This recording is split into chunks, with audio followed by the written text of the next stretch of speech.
A graça e a paz do Senhor Jesus a todos. Em Mateus, no capítulo 12, Jesus ele se coloca como o Senhor do sábado. E ele diz, naquela época, Jesus passou pelas lavouras, né, o evangelho do Senhor Jesus, segundo Mateus, no capítulo 12, a partir do primeiro versículo, diz assim: naquela época, Jesus passou pelas lavouras de cereal em um dia de sábado. Seus discípulos estavam com fome e começaram a colher espigas e comê-las. Assim que os fariseus viram aquilo, disseram-lhe: vê, teus discípulos estão fazendo o que não é lícito em dia de sábado. E isso não é verdade, porque a própria lei, no livro, por exemplo, de Deuteronômio, nos diz que a pessoa passando por uma lavoura e estando com fome, ela pode sim entrar na lavoura e comer o suficiente para saciar a sua fome, né? O que não poderia ser feito é a pessoa passar foice naquilo que está plantado e levar para a sua casa. Não é este o caso. Os discípulos eles estavam comendo os grãos, debulhando a espiga no dia de sábado, porque eles estavam com fome, né? E perto deles, como nós vamos ver mais adiante, estava o Senhor do sábado. Nós devemos lembrar que o sábado ele foi criado por nossa causa. Nós não fomos criados por causa do sábado. O próprio Deus no sábado descansou, né? O sábado judaico tem essa conotação, descanso. É um dia em que a pessoa fica em paz, goza da misericórdia de Deus, descansa, né? Nós vemos que, por várias vezes, Deus demonstrou ao povo a finalidade do sábado. Por exemplo, quando estavam no deserto, né? Na peregrinação no deserto, eles colhiam maná até a sexta-feira. Na sexta-feira, eles pegavam o dobro do que era disponível, que estava disponível a cada dia, para que eles se alimentassem no sábado.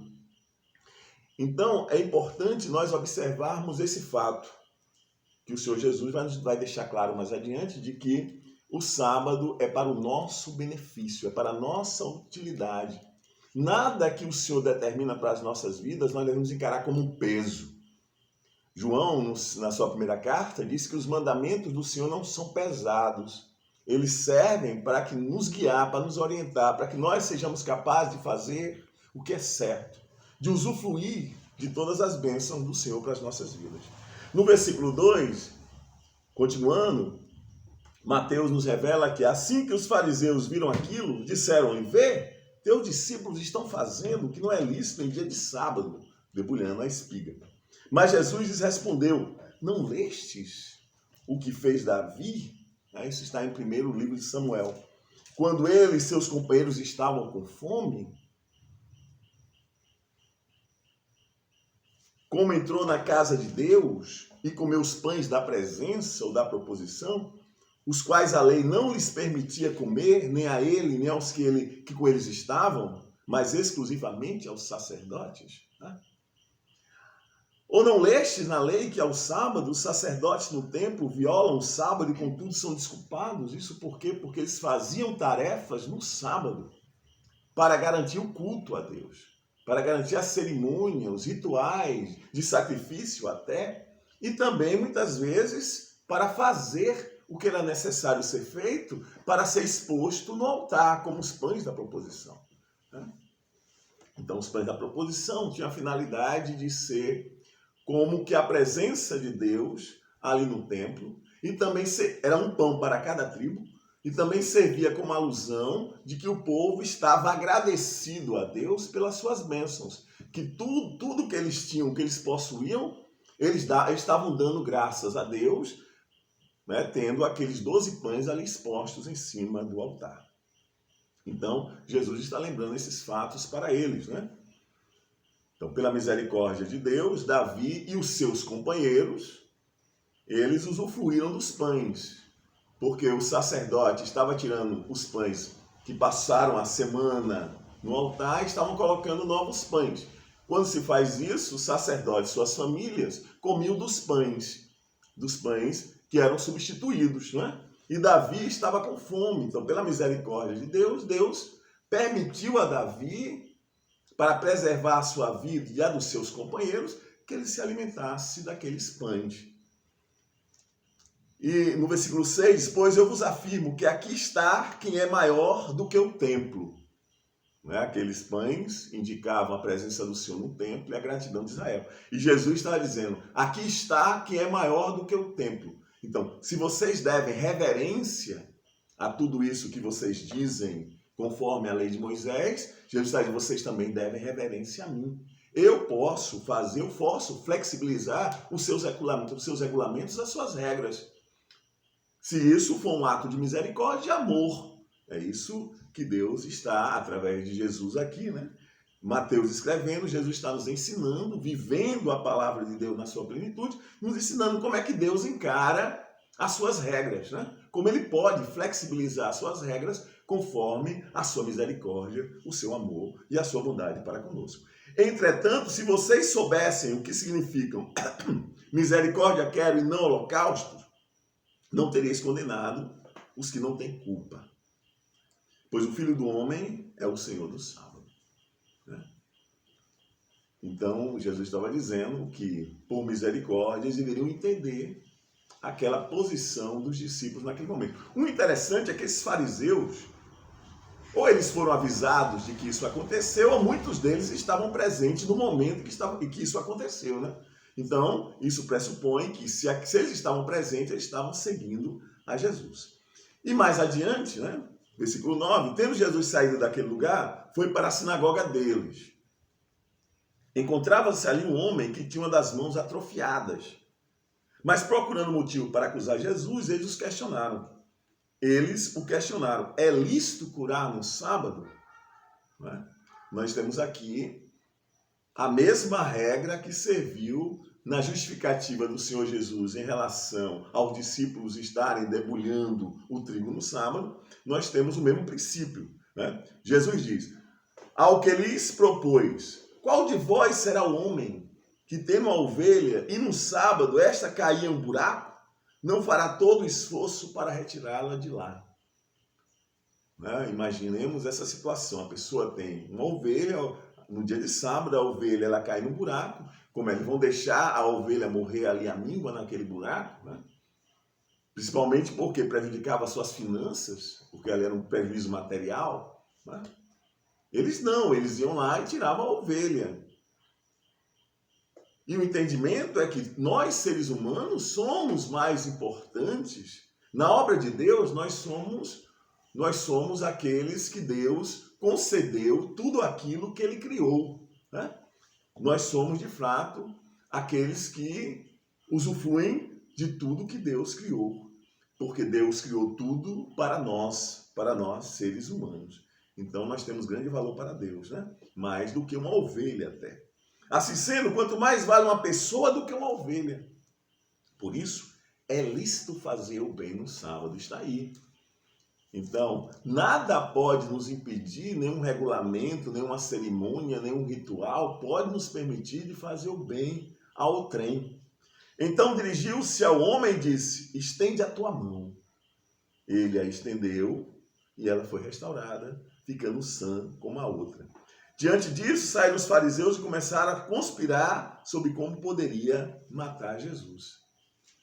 Então os fariseus, movidos de inveja, né? Porque viu a sua liderança, de uma certa forma, posta em risco, eles foram, porque eles agiam diferente de Jesus, né? Apesar de serem a liderança judaica naquele lugar, naquela sinagoga, né?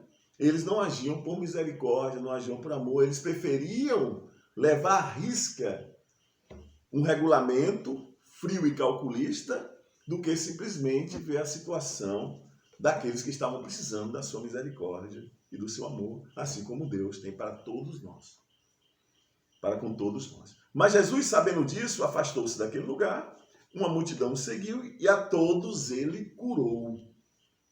Contudo, os advertiu para que não divulgassem suas obras. Né? É interessante isso, porque isso havia sido havia sido mencionado pelo profeta Isaías. O Mateus nos lembra disso aqui. Eis o meu servo que escolhi, o meu amado, em quem tenho alegria. Farei repousar sobre ele o meu espírito, ele anunciará justiça às nações. Não contenderá, nem gritará, nem se ouvirá nas ruas a sua voz. Né? Jesus ele foi sempre muito discreto, ele fazia a obra na medida que ele fazia, mas ele não queria, em hipótese nenhuma, receber a glória que era devida ao Pai. Tudo que ele fazia era para a glória do Pai, porque ele entendia a sua situação naquele momento de um ser humano como nós, né? Para que nenhum outro pensasse mais do que verdadeiramente ele era. Ok? Exatamente o que ele era. É claro que ele era o Deus encarnado, é claro que ele era 100% homem, 100% Deus. Mas ele queria que as pessoas vissem nele a obra do Pai.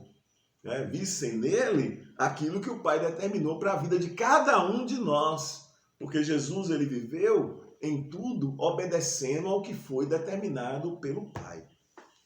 Não contenderá, nem gritará, nem se ouvirá nas ruas sua voz. Não esmagará a cana rachada, nem apagará o pavio que fumega, até que faça vencer a justiça. Né? E em seu nome os gentios colocarão sua esperança, como aconteceu conosco. Aí ele mais adiante, ele fala do pecado que é imperdoável. Depois disso, aconteceu que ele trouxeram um endemoniado, cego e mudo. Ele o curou de modo que pôde falar e ver. O exorcismo era algo que se praticava, os judeus praticavam, né? É por isso que mais adiante Jesus aponta esse erro deles, né? Porque eles estavam dando um juízo de valor a uma obra que não estava sendo feita pelo diabo, mas sim pelo próprio Senhor através do Espírito de Deus. Então toda a multidão ficou atônita e exclamava: é este, porventura, o Filho de Deus? Mas os fariseus, ao ouvirem isso, murmuraram, mas por inveja de novo, né? Por orgulho ferido. Né? Esse homem não expulsa demônios, senão pelo poder de Beelzebul. Beelzebul, príncipe dos demônios, né? O Deus das moscas. Entretanto, Jesus compreendia os pensamentos deles e lhes afirmou: todo reino dividido contra si mesmo será arruinado. Isso é interessante porque nós devemos buscar a unidade da igreja, né? Naquilo que é fundamental para as nossas vidas, em relação ao que está escrito. Nós não podemos divergir muito do que está escrito. Nós, como discípulos de Jesus, nós, como filhos de Deus, através da adoção no seu sangue. Né? Então, todo reino dividido contra si mesmo será arruinado. E toda cidade ou casa dividida contra si mesma não resistirá. E Jesus coloca aqui a ideia de que existem unicamente dois reinos. O reino da luz e o reino das trevas. Vamos ver isso mais adiante.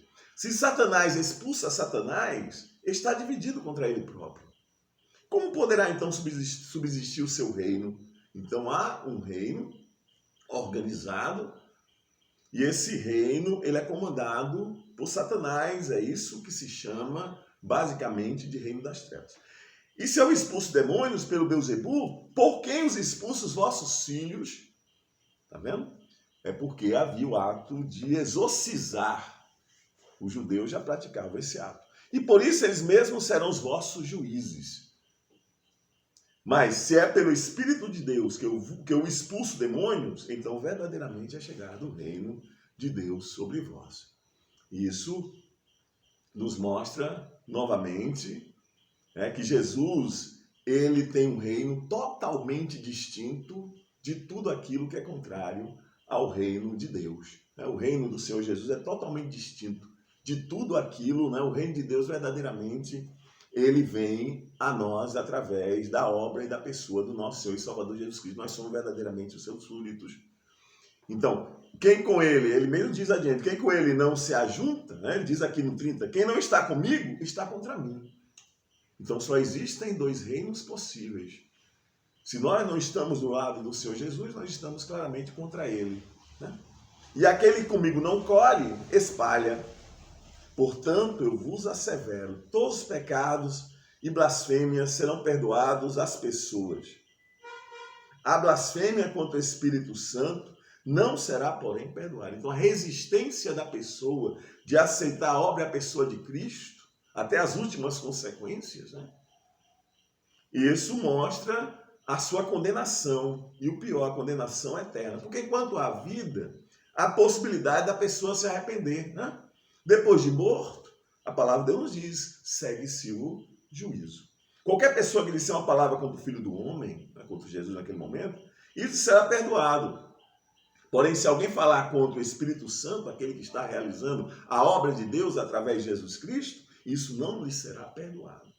Nem nesta época, nem agora, e nem no futuro, ou seja, vislumbra a condenação eterna. Né? Ou fazer a árvore boa e o seu fruto bom, ou a árvore má e o seu fruto mau, pois uma árvore é conhecida pelo seu fruto. Raça de víboras, né? Uma expressão muito forte.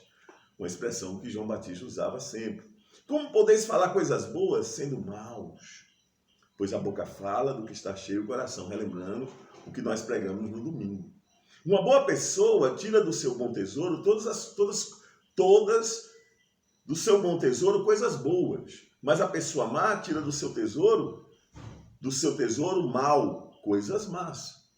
Por isso vos afirmo que de toda palavra fútil que as pessoas disserem, dela deverão prestar conta no dia do juízo.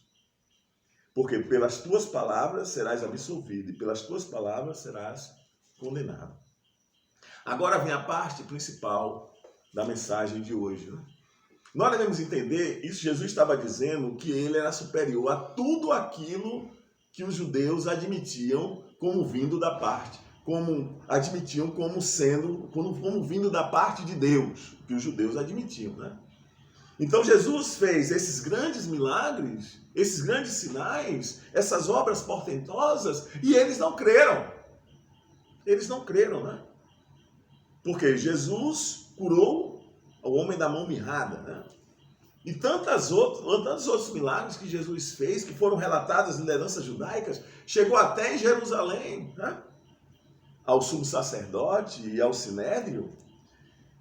Aí, então, alguns dos mestres da lei e fariseus lhe pediam, depois de ouvirem tudo isso: mestre, queremos ver da tua parte algum milagre, né?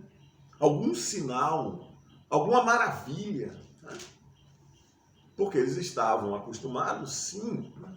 Estava escrito na sua lei, na sua história, de uma forma geral, na lei dos profetas, os grandes milagres que Deus realizou através da vida de Moisés, através da vida de Samuel, né? Através da vida de Elias, através da vida de Jonas, né? E diante deles estava quem é superior a todos eles, né? Lá o escritor aos Hebreus deixa claro que Jesus é superior a Moisés, Jesus é superior aos anjos da terra, né? Jesus é superior a tudo e todos, no que diz respeito à obra de Deus, né? Então, continuando, ao que Jesus respondeu: uma geração perversa e adúltera pede um sinal miraculoso. Todavia, nenhum sinal lhe será dado, exceto o sinal miraculoso do profeta Jonas.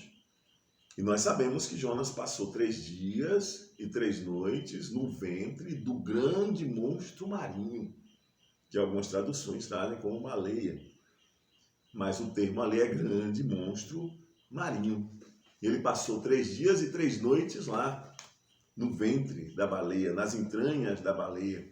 Mas, milagrosamente, ele foi lançado na beira, porque ele não queria, ele achava que os ninivitas não eram dignos de receber o perdão, a misericórdia de Deus, né? Quem somos nós para admitirmos isso? Mas os ninivitas, depois que Jonas foi restaurado e assumiu a sua missão, ele chegou, pregou aos ninivitas e todos eles se converteram.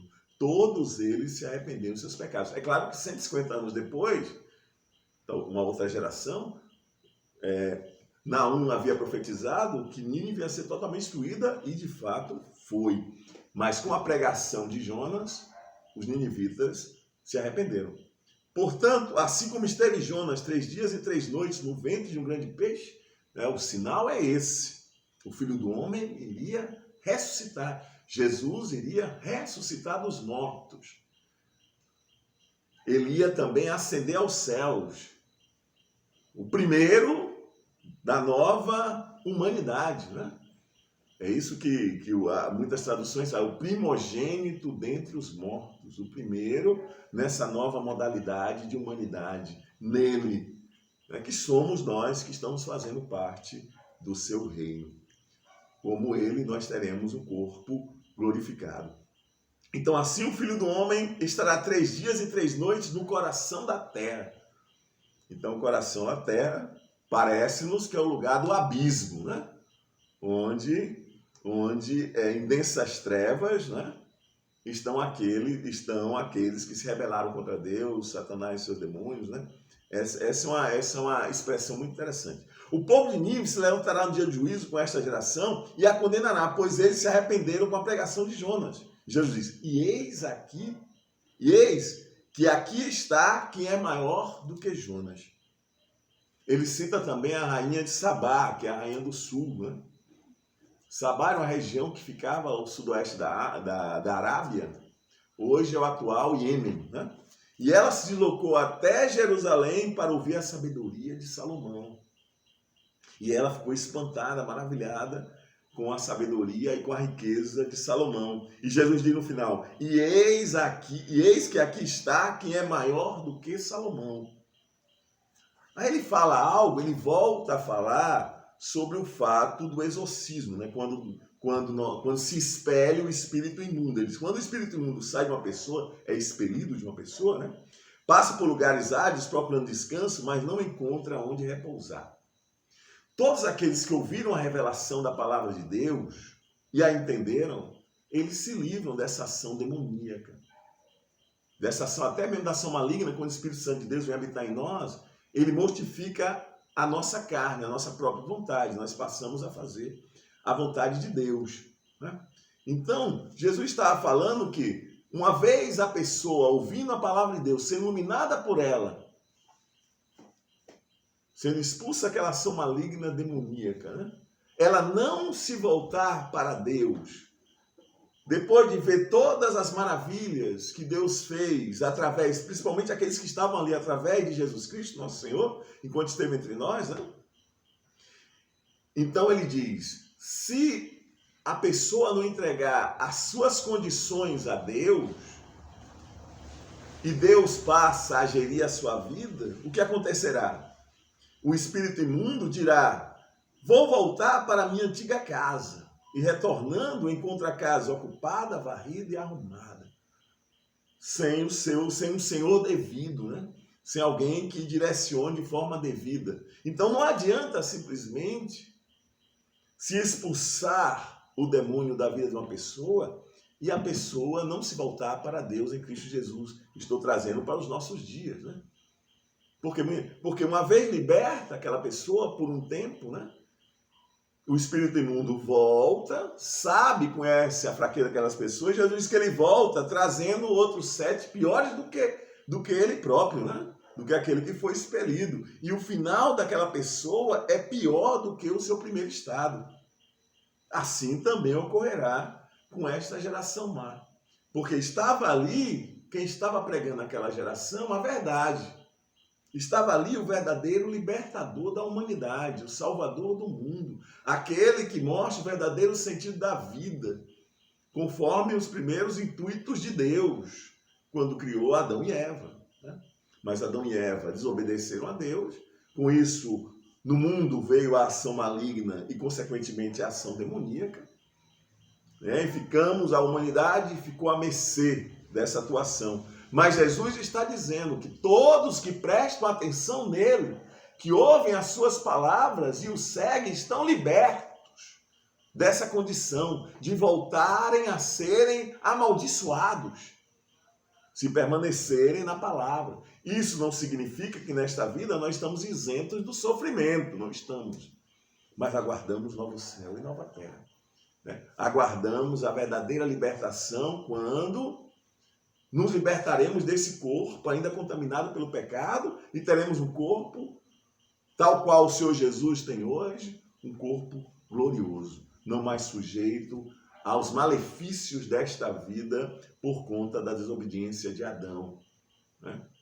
Nossa carne ficou imaculada, né? ficou maculada, melhor dizendo, desculpa a palavra, maculada com o da desobediência. Nós entramos, nós ficamos debaixo de maldição por causa da desobediência do primeiro Adão. Mas por causa da obediência do segundo Adão, nós passamos a ter esta esperança, né? Passamos a entender que nós herdaremos a vida eterna. Esse corpo ficará aqui e nós adquiriremos o corpo glorioso. Amém? Deus é bom e a sua misericórdia dura para sempre. Pai Santo, Pai querido, obrigado, Senhor, pela tua revelação, pela tua bendita palavra, Pai. Nos ajuda sempre a sermos fiéis a Ti e entendamos os Teus propósitos. Que nós não hajamos nunca por inveja, por egoísmo, mas se movidos pela Tua misericórdia e pelo Teu amor. Que nós não achemos de nós mesmos nada do que verdadeiramente nós somos. Aquela medida de fé que o Senhor depositou em nossos corações, para que entendamos precisamente quem nós somos no Teu reino, Pai. E todos nós temos uma responsabilidade no Teu reino. E a principal responsabilidade que nós temos é a de testemunhar de Ti, é de obedecê-lo em tudo. Porque devemos entender que os Teus mandamentos são os melhores para as nossas vidas. O sábado não foi criado por causa... O homem não foi criado por causa do sábado, mas o sábado foi criado para o nosso benefício, para a nossa utilidade. É assim que nós devemos entender, Deus Santo, os Teus mandamentos para as nossas vidas. O Teu mandamento é o lugar onde nós descansamos. É o lugar onde nós esperamos pacientemente a Tua operação e onde nós encontramos as verdadeiras vitórias. Te agradecemos por tudo em nome de Jesus. Amém.